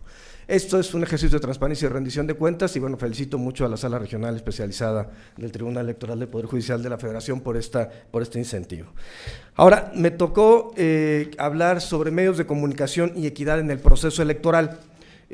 He dividido mi exposición en 3 partes. Primero, quisiera plantear lo que he encontrado en las resoluciones de la Sala Regional Especializada, que, debo decirlo, y voy anticipando mi posición, me parece acorde con las resoluciones que han tenido en temas de libertad de expresión muchos de los tribunales más importantes del mundo. Por otro lado, un análisis de los métodos utilizados o de las posibles metodologías, un poco atendiendo a lo que decía Saúl López hace un momento, respecto a cuáles podrían ser las metodologías para analizar este tipo de colisiones entre derechos fundamentales o entre la forma de operar en los medios de comunicación y en las campañas electorales respecto a la equidad en la contienda.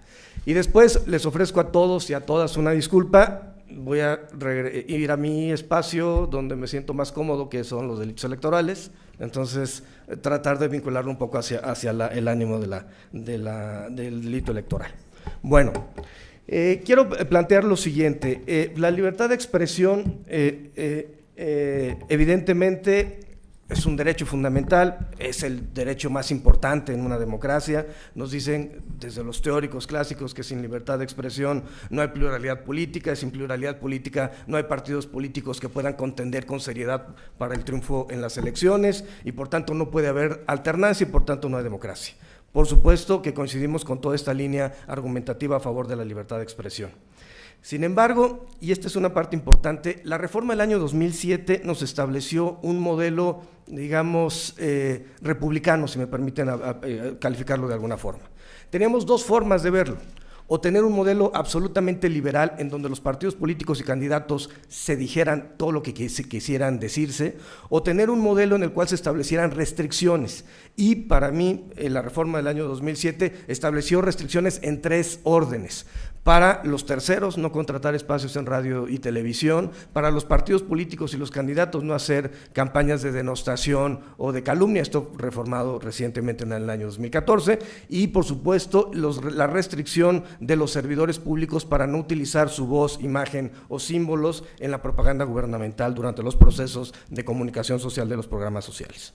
Ahora, Si bien el modelo del Poder Revisor de la Constitución era un modelo un poco restrictivo a la libertad contractual y de alguna forma establecía un canal de condiciones de ejercicio de la libertad de expresión, me parece que lo que veo yo en las sentencias de la Sala Regional Especializada es un modelo de ampliación de la libertad de expresión.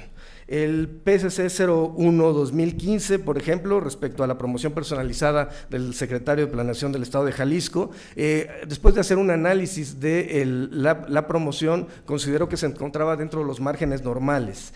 En el 070-2015 se estableció, después de haber revisado un programa que tenía que ver con el análisis de noticias del momento, desde una perspectiva de la sátira y la crítica, la Sala Regional Especializada consideró que se trataba de un ejercicio razonable y que en una democracia es importante la maximización de la libertad de expresión en el contexto del debate político. En el caso de las máquinas tragamonedas, en otro asunto que nos pone a consideración la Sala Regional Especializada, vamos a encontrar este mismo fenómeno. Se trata de ejercicios de labor periodística donde, si bien se organizan ruedas de prensa y se establece y hay una promoción de las actividades del gobierno, no forma parte de una estructura que tenga como finalidad posicionar a un determinado servidor público, sino simple y sencillamente se trata de una labor periodística que realizan los responsables de los medios de comunicación. Y aquí voy, digamos, a uno de los temas que se habían planteado. La pregunta es, bueno, ¿y tiene que estar la Sala Regional Especializada analizando los formatos de las notas periodísticas o no? Yo les diría, y perdónenme por usar una referencia academicista, recuerdo mucho un texto del Derecho y la Justicia de Alf Ross, un realista sociológico escandinavo de la década de los 60, en donde decía que uno de los elementos más importantes para entender el derecho tiene que ver con la predictibilidad de las resoluciones. Digo esto porque a mí me parece que la Sala Regional Especializada es predecible en sus sentencias, y esto es absolutamente positivo. Es decir, el problema se encuentra cuando tenemos un órgano jurisdiccional que no es predecible, que cambia los criterios de conformidad con cada uno de los casos que se está planteando, y eso no ocurre en el caso de el caso de la Sala Regional Especializada, haciendo esta alusión que tenía sobre Alf Ross. Por tanto, ¿qué es lo importante? ¿Es importante que la Sala Regional Especializada defina estos contornos de la interpretación constitucional? Yo creo que sí. Es más, yo les diría, esto es una característica propia del Estado constitucional de derecho. No nos tocó vivir un Estado de derecho legislativo, tipo escuela de la exégesis en el siglo XIX o de aplicación formalista del derecho en el siglo XX, en donde el juez no era más que una boca, era la boca que pronunciaba las palabras del legislador y era un aplicador mecánico de la resolución, de las normas que estaban establecidas en los códigos. Evidentemente, el juez de un tribunal constitucional, como son los magistrados de la Sala Regional Especializada, tiene que ejercer esta función de control de la constitucionalidad, y eso se da simple y sencillamente a través de la interpretación de los vocablos, de los conceptos y de las consecuencias jurídicas determinadas de cada uno de los principios y valores establecidos en el texto constitucional. Por tanto, y vuelvo nuevamente a Ross, me parece que lo que hace la Sala Regional Especializada es acorde a toda esta línea jurisprudencial que encontramos en la Corte Interamericana de Derechos Humanos con la Última Tentación de Cristo, en la Suprema Corte de Justicia de la Nación con el asunto de las letras libres contra la jornada, o por supuesto los casos paradigmáticos de libertad de expresión de la Corte Suprema Norteamericana en varios espacios. Ahora, sin embargo, déjenme plantear la siguiente línea discursiva. Se trata de un derecho fundamental que debe tener límites, como todo derecho fundamental, no es un derecho absoluto. ¿Cuál es el modelo idóneo? ¿Un modelo restrictivo o un modelo de absoluta liberalidad? Tenemos dos tipos de límites, los límites formales, y aquí hay que distinguir entre objetivos y subjetivos. Los subjetivos son los que tienen que ver en razón de la expresión, que es lo que no se puede decir en un espacio democrático, o subjetivos en razón del honor o la reputación de la persona, que ahí es donde entraríamos a los temas de derecho de réplica, o podríamos entrar a los temas de daño moral en la legislación, en la normatividad civil. También, sin embargo, existen otro tipo de límites, que serían los límites materiales. Cualquier restricción a la libertad de expresión no puede ser automática, sino tiene que pasar por un proceso de medición de la idoneidad, la necesidad y la oportunidad de su restricción y la proporcionalidad de su sanción. Adelante. Esto nos lleva nos lleva a dos escenarios. El primer escenario es que puede existir colisión de derechos fundamentales en una resolución de la Sala Regional Especializada, por ejemplo, y ahí lo importante es la interpretación de cuál es el principio más relevante. Aquí, evidentemente, ha existido una enorme línea jurisprudencial desarrollada desde el Tribunal Constitucional alemán en el caso Loft. A partir de ese momento ha transitado a la Corte Constitucional italiana, al Tribunal Constitucional español, y ha llegado a las resoluciones del Tribunal la Suprema Corte de Justicia de la Nación, y se han llegado a establecer ciertos límites del ejercicio de la libertad de expresión que es importante que empecemos a analizar. Por ejemplo, la propia Corte Mexicana, al resolver el juicio de amparo 2806/2013, señaló que aquellas expresiones que fueran vejatorias, altamente discriminatorias y atentatorias contra un grupo vulnerable de la población no podían ser consideradas como amparadas por la libertad de expresión. Y me refiero en específico al colectivo lésbico gay por un asunto del Estado de Puebla. Perdón. Por otro lado, la colisión de derecho fundamental contra otro principio constitucional. Y esto es un asunto que tenemos que dialogar, me parece, desde la perspectiva académica, en el ámbito no solamente de la responsabilidad administrativa del procedimiento especial sancionador, sino también en el ámbito de la justicia electoral. ¿Qué pasa cuando colisiona un derecho fundamental, la libertad religiosa, la libertad de expresión, con otro principio de corte constitucional, como puede ser la equidad en la contienda?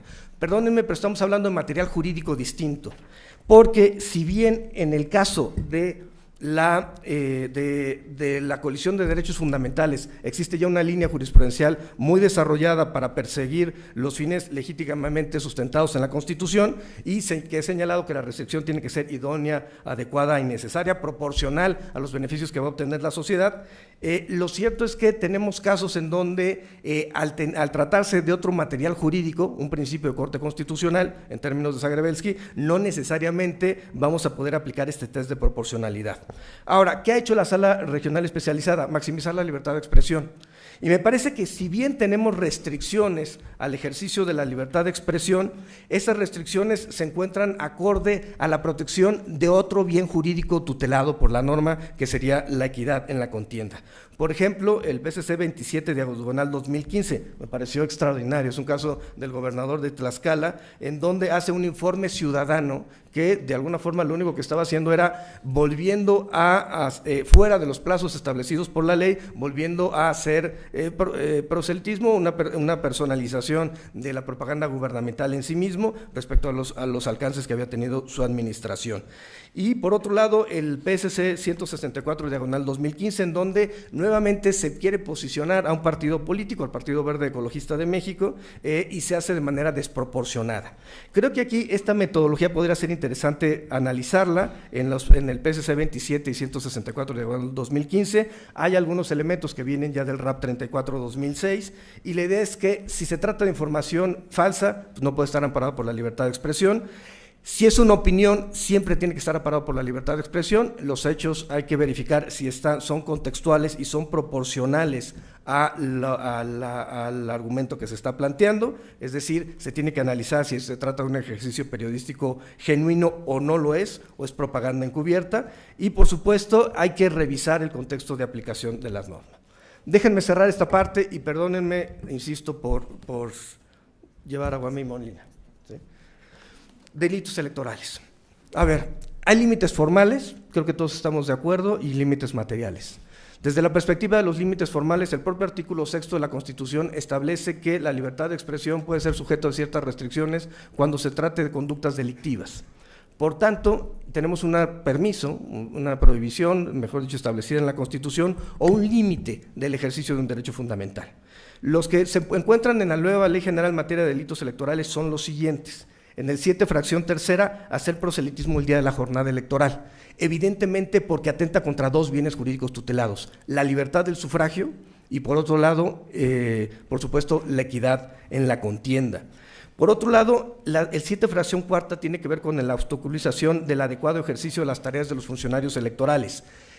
En el ejercicio de la libertad de expresión o el derecho de manifestación no se puede vulnerar primero la obligación constitucional que tienen las autoridades electorales para ejercer sus funciones y por otro lado no se puede eliminar el derecho que tienen los demás ciudadanos para poder votar en las elecciones. En el caso de la jornada del 7 de junio pasado tuvimos muchos asuntos que fueron ventilados ante la Fiscalía, incluso trabajamos con detenido en la propia Fiscalía, 18 detenidos en la Fiscalía Especializada, a los cuales se les tomó su declaración y se les fijó la libertad caucional por no tratarse de un delito grave. Sin embargo, aquí el punto específico es que se estaba obstaculizando en ejercicio de la libertad de manifestación a las autoridades electorales en el ejercicio de sus cargos. El 7, fracción 15, difunda por cualquier medio resultados de encuestas o opiniones. Esto es un delito que está protegiendo algo que me parece muy importante, la equidad. Si en la época de veda o durante la jornada electoral empezamos a ver que los medios de comunicación empiezan a dar resultados de encuestas u estudios de opinión respecto a los resultados electorales, se infringe la equidad en la contienda porque se beneficia un partido político en perjuicio de los demás y no existe la oportunidad de que los demás partidos políticos puedan reaccionar en virtud de la cercanía con la jornada electoral. El 8, fracción 10 y el 9, fracción 5 es la misma conducta, la primera referida para funcionarios electorales y la segunda referida para funcionarios partidistas. La divulgación de noticias falsas de manera pública y dolosa. Y esto puede ser a través de los medios de comunicación en cualquier forma. Y finalmente, el artículo 16 de la Ley General en materia de delitos electorales restringe la libertad de expresión a los ministros de culto religioso. Tenemos un asunto en Zacatecas donde se denunció a un ministro de culto que empezó a hacer proselitismo a favor de un determinado candidato. Esto es acorde con un principio constitucional de separación Iglesia-Estado y podemos entonces discutir si estamos de acuerdo con estos tipos penales. El punto es que en este momento esta es nuestra normatividad y se tiene que aplicar. ¿Qué ha sucedido? Nada más un poco en el plano fáctico. En realidad tenemos pocas indagatorias relacionadas con estas causales establecidas, hipótesis delictivas establecidas en la Ley General en materia de delitos electorales. 44 en total, 38 averiguaciones previas y 6 carpetas de investigación, y me llama la atención que la más importante es la relacionada con la 7 fracción, con el artículo 7 fracción cuarta, es decir, con la obstaculización del ejercicio de las funciones electorales. Sin embargo, también hay 3 casos relacionados con el 7 fracción 15 que tiene que ver con la publicación de encuestas. Ahorita me referiré a ellos. Ahora, el punto para los delitos electorales es cómo se ha ido cambiando la relación entre medios de comunicación y procuración de justicia penal electoral. Hoy en día nos llegan denuncias de las cuales se tienen conocimiento por redes sociales. La agresión a la funcionaria, a la vocal ejecutiva de la 7 Junta Distrital, Lorena Nava, en Oaxaca, fue a través de un proceso primero a través del conocimiento que se dio por las redes sociales y después llegaría a través de la denuncia que presentaría el Instituto Nacional Electoral. Pero el acto circunstanciado se originaría a partir de este modelo de redes sociales. Tenemos 2 averiguaciones previas ya consignadas, ya con órdenes de aprehensión, uno con auto de formal prisión ya dictado por el juez competente, en donde se trató de publicaciones de las encuestas electorales en el periodo de veda. Nuevamente aquí el tema de discusión es si esto tiene que ser un delito o no, discutámoslo. El punto es que en este momento forma parte de nuestro andamiaje normativo. No sé si con una sanción administrativa, en este tipo de casos probablemente sea la mejor solución. El caso de los tweets atacando a una magistrada del Tribunal Electoral, no solamente es obstaculización a los ejercicios de la función electoral, sino también violencia política en contra de las mujeres y los temas del tweet del Partido Verde Ecologista de México. Por supuesto, que no se puede sancionar la libertad de expresión en una democracia. El objetivo principal es proteger la libertad de expresión, pero también hay que entender que la libertad de expresión va a tener ciertos límites y los límites tienen que ver no solamente con el ejercicio no material, sino con el ejercicio objetivo y además con otro tipo de bienes jurídicos tutelados por la norma. Hay que pensar que la Ley General en materia de delitos electorales no solamente está pensando en la libertad de expresión como un valor democrático, sino también está pensando en dos elementos importantes: la fiscalización y el financiamiento de los partidos políticos.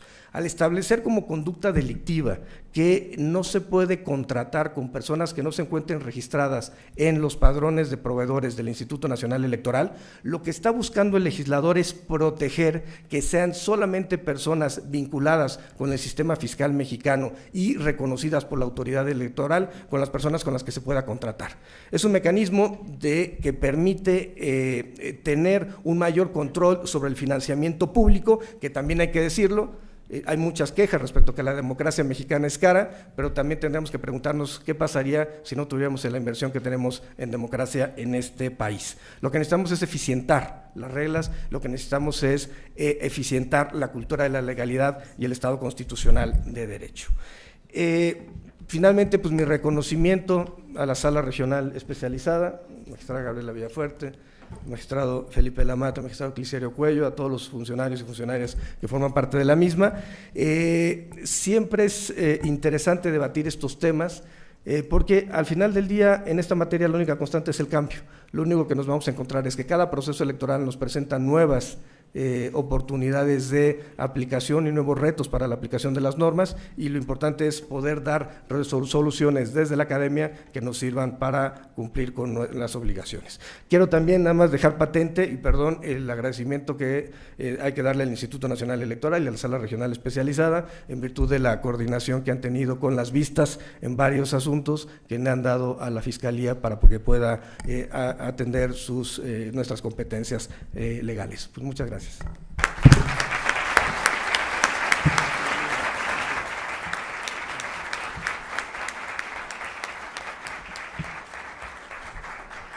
Bueno, pues creo que es la visión de la Fiscalía Especializada en un tema que a lo mejor muchas veces, y lo hemos platicado, borda una línea con el procedimiento especial sancionador, en dónde queda el delito, en dónde entra el terreno administrativo. Por supuesto, una revisión de casos que ve la Fiscalía y que a nosotros nos dejan un poquito la tarea de ponernos a investigar y seguir en la labor. Por cuestión de tiempo, tengo aquí muchísimos dudas, cuestionamientos, pero si me permiten, los procesaremos en correos electrónicos para pasárselos, si ustedes me lo permiten, porque el público tiene intención de seguir explorando y sobre todo conociendo todas las inquietudes que tienen, pero bueno, tenemos que hacer algunos ajustes de tiempo y solo por eso me disculpo. Para terminar, dejar aquí la mesa, si nos permiten, tal vez después seguiremos con este tipo de eventos. Les entregaré una constancia, un reconocimiento por su participación y, por supuesto, agradecerles su visita. Muchas gracias.